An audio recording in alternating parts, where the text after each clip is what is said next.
রামগড় ইউনিয়নের যুবদলের নেতৃবৃন্দ সবাইকে জানাই বাংলাদেশ জাতীয়তাবাদী যুবদল দৌলতপুর উপজেলা শাখার পক্ষ থেকে সংগ্রামী শুভেচ্ছা ও অভিনন্দন। আজ থেকে 1 বছর আগে আমাদের হৃদয়ের স্পন্দন বাংলাদেশ জাতীয়তাবাদী দলের ভারপ্রাপ্ত চেয়ারম্যান একটি কথা বলেছিল আপনাদের, সেই কথাটা আপনারা হয়তো ভুলে যাচ্ছেন। বাংলাদেশ জাতীয়তাবাদী দলকে মোকাবেলা করতে হবে একটি অদৃশ্য শক্তির সাথে, সেটা আপনাদের ডাকসু ভোটে নির্বাচনে প্রমাণ করে দিয়েছে। কিন্তু দেখেন আপনাদের বিরুদ্ধে কত ষড়যন্ত্র লিপ্ত আছে, আপনার দলের বিরুদ্ধে কত ষড়যন্ত্র লিপ্ত আছে, সেটা আপনাকে বুঝতে হবে। এখনো সময় আছে।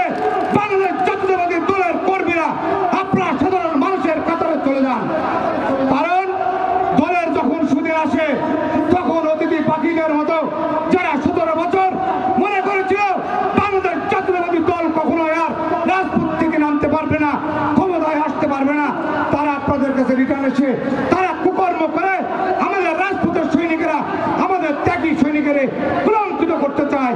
সেই থেকে আপনাদেরকে দূরে